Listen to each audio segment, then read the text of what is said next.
Hi guys, welcome to my YouTube channel. Okay, so today we'll be talking about mental health, how expectations affects our mental health. Okay, so today we'll be asking Ekele how he thinks expectations affect our mental health as individuals. Ekele, what do you think? What do you think expectations in life has against our mental health? I would like to take us back the memory lane. In 2014, I was a very young man. I was 16, and I was approaching to get into the University of Nigeria to study political science. And while I came into this four corners of this school, I set the target of actually graduating with a master's before I get to 24. So the next year, everything turned upside down. Everything went haywire. I lost my parents, and I had to literally drop out. Now this messed me up mentally. It messed me up because I had a very, very high expectation, forgetting that sometimes life has a way to play its tricks on you. So expectations and mental health are like twin brothers. Sometimes expectations helps you do impossible things, but then it can also destroy you mentally when you do not achieve it. So we'll be talking about how we can actually overcome the issues that relates to when maybe we did not achieve a particular expectation as a young person. Okay, thank you so much, Ekele, for that. I'm so sorry for your loss and everything. Okay. So Esther, would you throw more light on what Ekele just gave us on how expectations can be against our mental health? Okay, I think he gave a really beautiful illustration of how expectations can come in handy and at the same time affect your mental health. Because most times, if you put expectations upon your goals and everything, like for example, I remember when I graduated from secondary school at the age of 14, and I couldn't get admission into school, although I planned that by 19 I should be done with my first degree and then go for masters and all. But look at me here now. At 20, I'm still in school. I'm not done at all. I'm still really quite young and all. But I understand that I had an expectation. 19 came. There was COVID. There was everything. I still couldn't do what I wanted to do.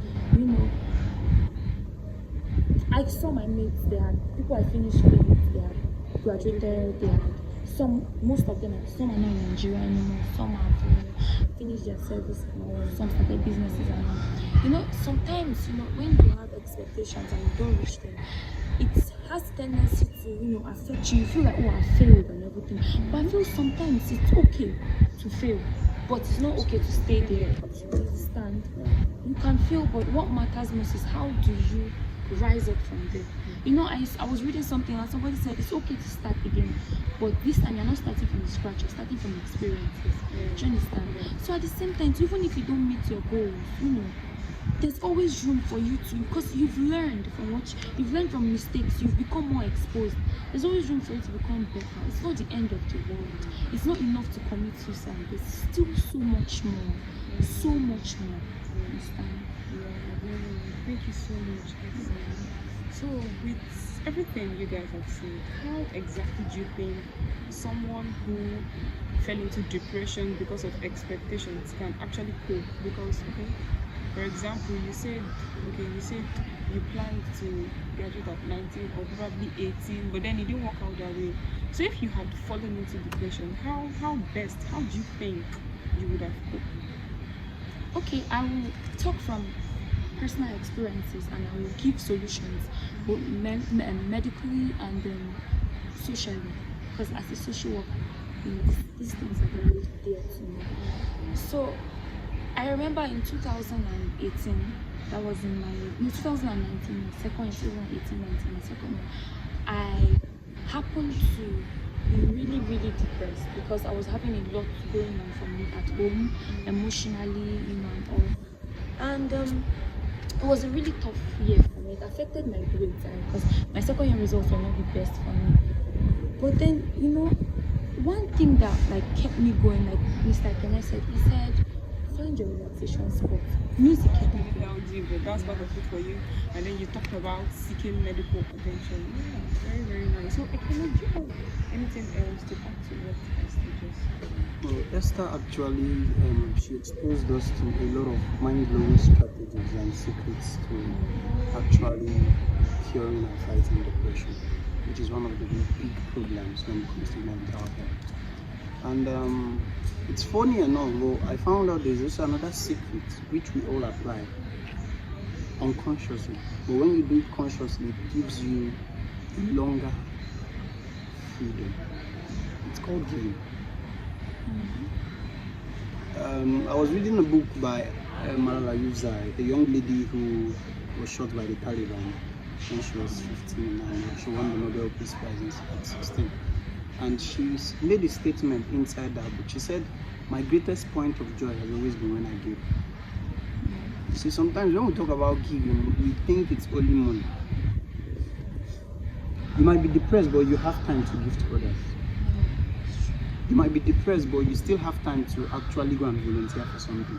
I found out that 90% of how you cure this issue called depression is to go out and engage. Because depression sometimes goes with ingratitude. It goes with ingratitude. Another part of depression that we most times don't talk about is emotional depression. There is a lot of expectations we as young people have in relationships. And it's crumbling.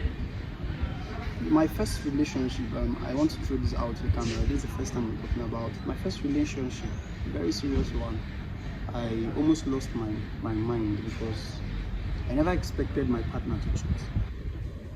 I literally committed every single thing I did, but due to business and everything, it happened. And I came back to that reality. And for roughly 21 days, I was broken. I must tell you the sincere truth, that was the toughest time of my life. I've seen men and women who become demons and monsters because of the level of expectations they had in relationships. It's a very, very, very problematic part of every young person out there. And sometimes these expectations is not because they grew up having such expectations from home. Sometimes it's what the social media sold to them that a relationship should mean.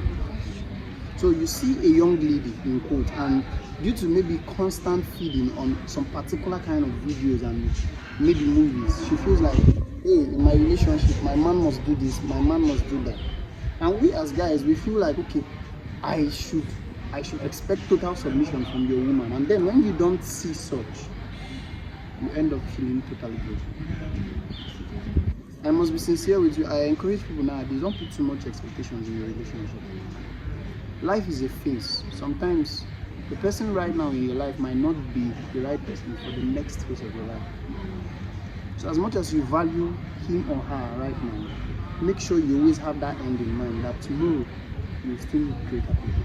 You will still meet people who fit into a particular sphere of time in your life.